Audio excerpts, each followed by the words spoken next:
Hey everybody, welcome back to the channel. My name's Ryan. I've been excited about this one because I get sent in a lot of samples from viewers that some of them are some really top shelf stuff, but maybe they're like a year old and I don't think they'll get clicks or something like that. You know, whatever it may be, there's a lot of stuff that just sits there, some great samples that I have not tried yet. So what I did is I compiled a list of some of those samples, all the ones I think would make a really good like rare bourbon, high proof bourbon blind.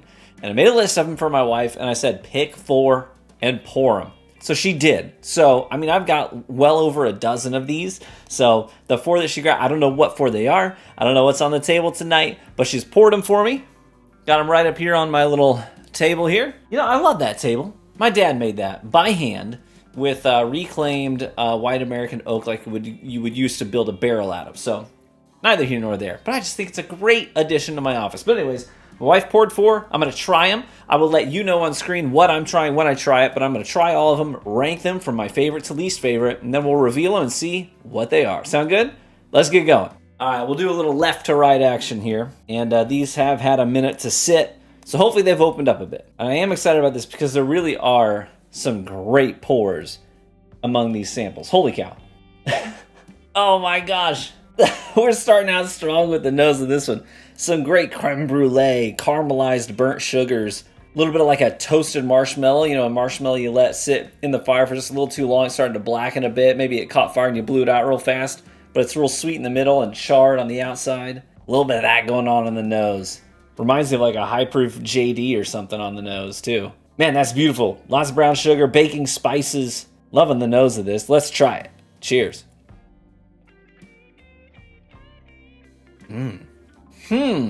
That's pretty yummy. Got a little bit of heat to it. It's not overbearing on the proof, but it is bringing a lot of heat in the flavor department. Yeah, those burnt sugar notes really coming through quite strong on this one. The palate of this gives me the caramelized top of a creme brulee. Like I said, that burnt marshmallow note as well. I mean, if I didn't know any better, I'd say that was a Jack Daniel's pour right there. And I know there's a few different JD products on that list I gave her. I'm not trying to guess, but it's really hard not to. You know what I mean? When you've tried a bunch of stuff, it's really hard not to like have your brain jump to something that's familiar when you taste it. You know, it's like your brain immediately latches onto a bottle that it thinks, oh, that tastes like this. And this to me reminds me a lot of like a JD 10 year or something.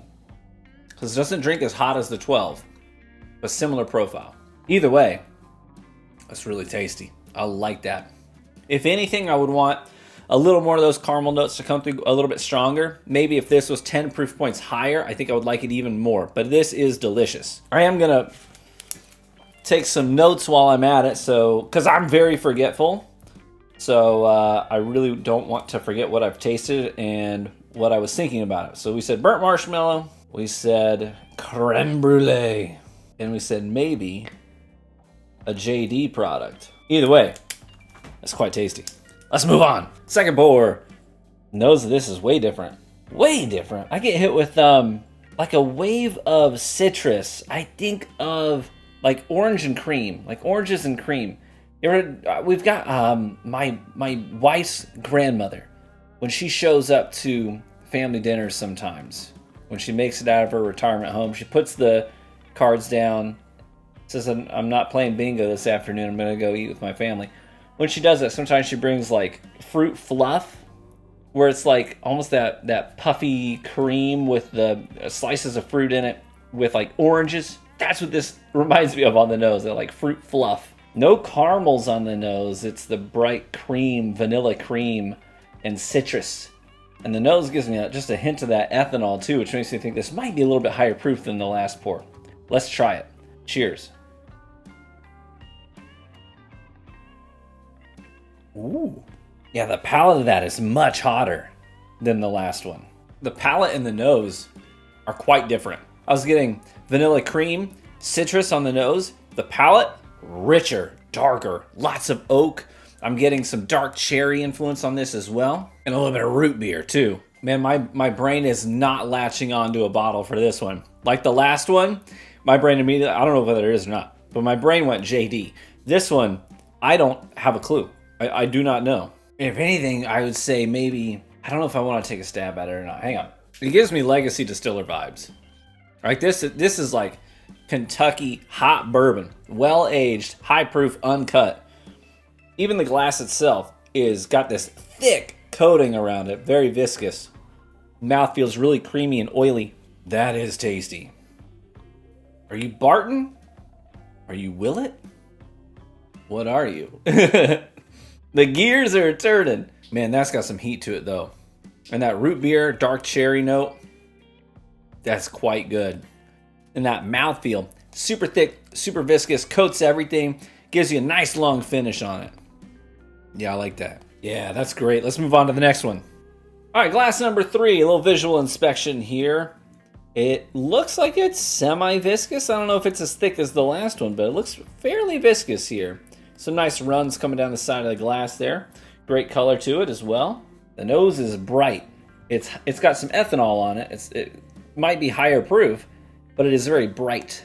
Some honey on the nose. I get like strawberry shortcake. It comes to mind. Bright strawberries and that delicious pound cake, shortcake underneath it. It really is pretty cakey. This is like walking into a bakery where they got fresh pastries all lined up with the fruit topping on top of them. A little bit of powdered sugar. Loving that nose. Yeah, that's great. By the way, apologies. My AC condenser is right on the other side of this wall that my bottles are hanging on. And it just kicked in, so if you hear it, I apologize. That's the one thing I would do differently. This is this office here was part of an addition we did to the house. Full like 3-story basement. And then the basement part is my whole new office here, which I've had now for a little over a year. I've been living in about a year and a half. Above me is a brand new living room, and above that is an extension to what was our master bedroom. And then we like doubled it in size and made the old master bedroom basically a huge walk-in closet, all that stuff. So it's a great addition. One thing I would do differently, that AC condenser would not be there because it drives me nuts when that kicks in. I'm like, man, now it's picking up on the mic. Neither here nor there. This nose is really bright. Like I said, strawberry shortcake. Beautiful. Let's try it. Cheers.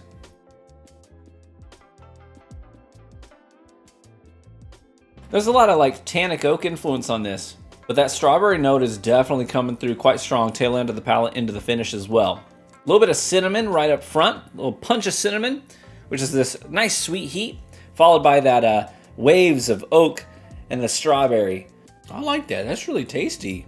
Man, I'm starting to think maybe I should have waited until after I ate dinner to record this, because these all kind of feel like they got some decent proof to them.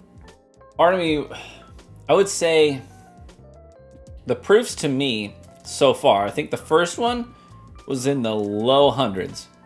I think the second one might have been high 120s, maybe low 130s. Third one here feels like low 120s, high 110s. But I don't know that definitively.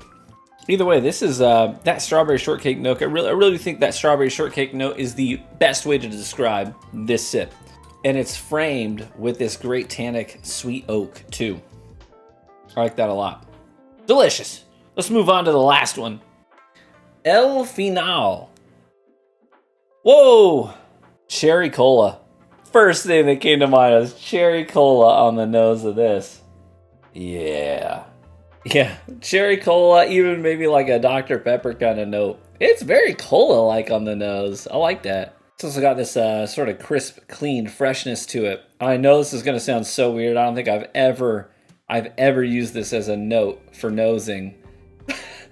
But on top of that cherry cola note is really the star. But I'm also getting that crisp, fresh note to it, which makes me think of a water chestnut. I don't think I've ever said anything that makes me think of a water chestnut on the nose on this channel before. It's certainly not prominent, just sort of like the first thing that came to mind. Like, what's crisp, what's fresh? Ooh, like a water chestnut. You know what I mean? But yeah, that cherry cola note, man, is that strong. It's hard to find anything else in there other than that, honestly. That's great. Let's try it. Cheers. Come on. You know what that tastes like to me? I'll tell you what it tastes like. That's what it tastes like. That tastes like Antique 107, but I know there's no Antique 107 on that list. What else was on that list? Were there any other Weeders on that list? You know what? There was both a Weller Reserve and a Weller Full Proof on that list. That might be the Weller Reserve. I don't know, I've had so many high proof pours. I feel like I'm sort of acclimated to it. It could be the full proof too. Either way, cherry cola. That's what that makes me think of. Got a great sweet heat to it. That's quite yummy. Not super complex, but yeah, I'm not getting like all these different tasting notes. It really is just sort of, this is what I am, but what it is really good. So it's also kind of, that's fine by me. You know what I mean? Well, so I need to like rank these favorite to least favorite. I don't think there's a single pour today that I disliked though. So this is going to be kind of hard.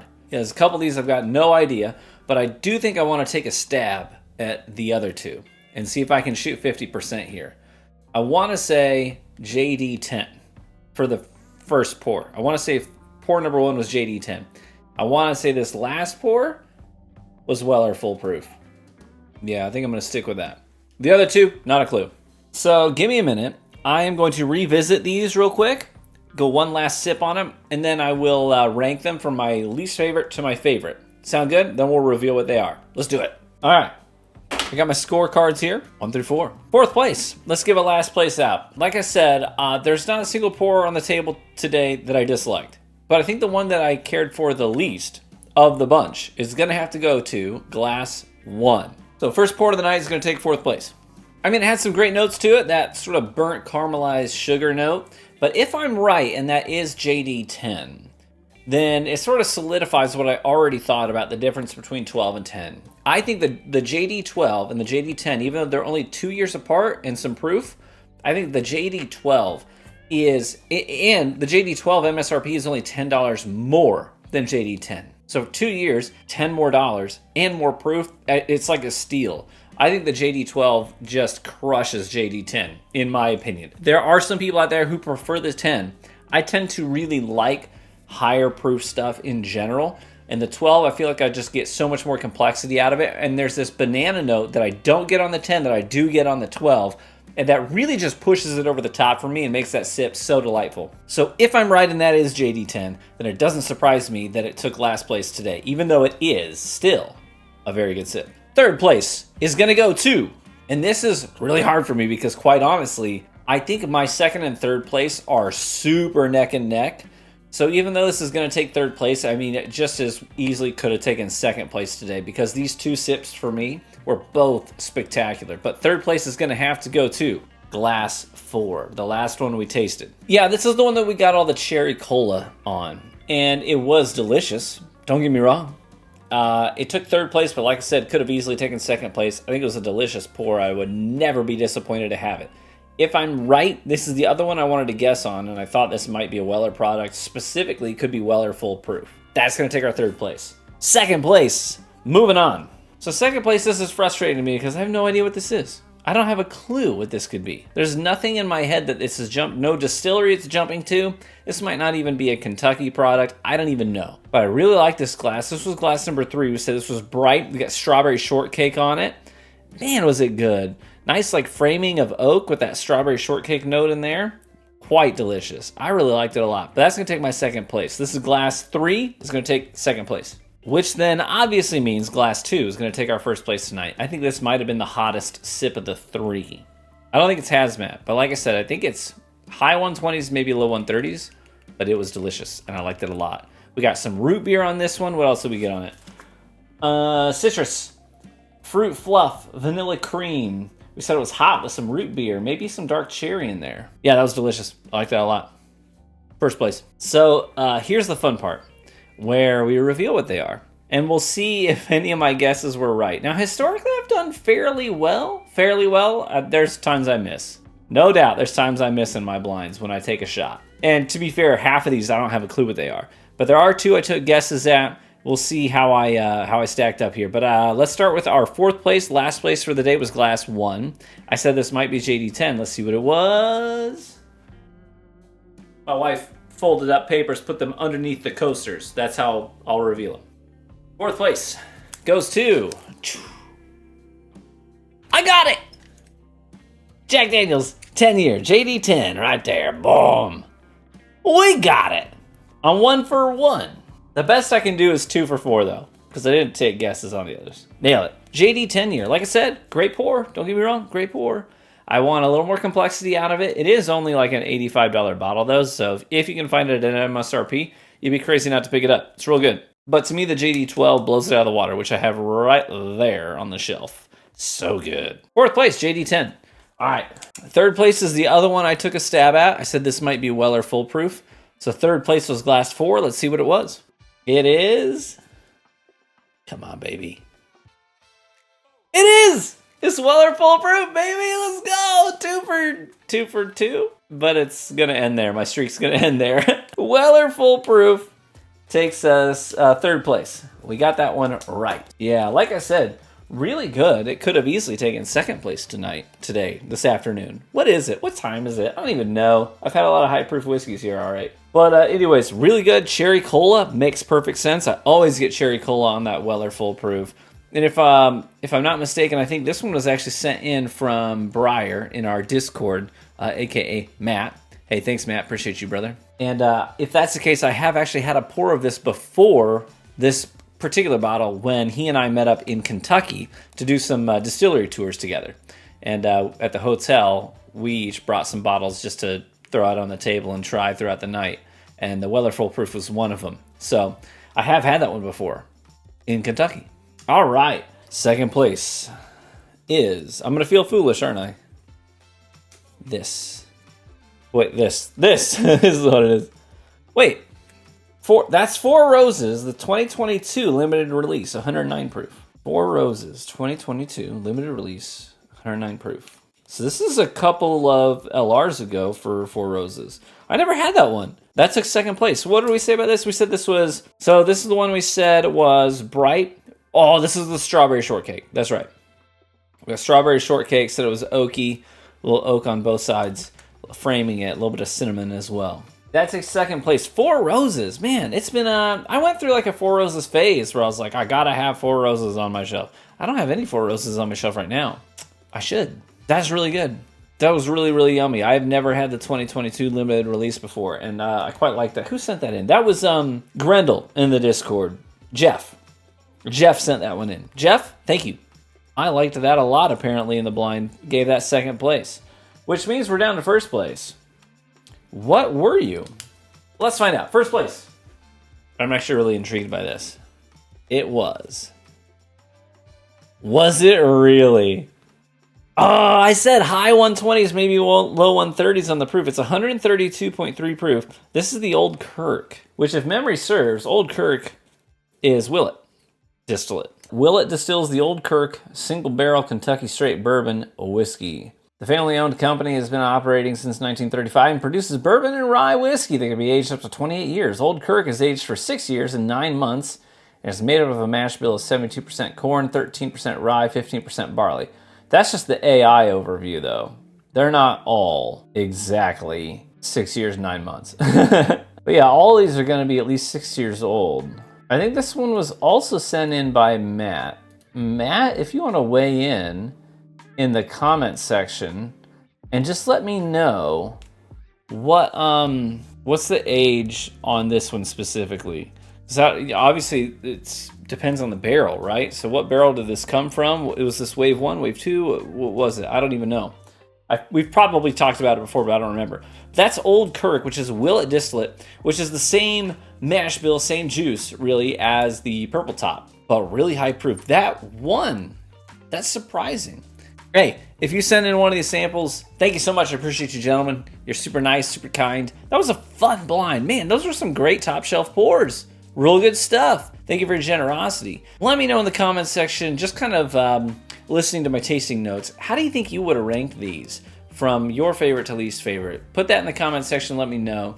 Cheers. Big shout out to all of you guys who, especially our Patreon supporters and help fund the bottles we get to pick up every month and review here on the channel. I really appreciate each and every one of you guys. I wouldn't be able to do it without you. If you are a premium or Grandmaster supporter on the Patreon, make sure you check the Patreon chat because we have dropped links to brand new videos that are exclusive to just you guys, that you guys only get to see. And if you're a Patreon supporter in general, big shout out to those of you guys who were involved in our recent bottle share. That was super fun, and we got to do another one soon because that was pretty dope. Let me grab my first place pour. And what do here's a sample vial of something completely different. But cheers, my friends. May you live richly and get better with age. And I hope to catch you in the next one. Bye-bye.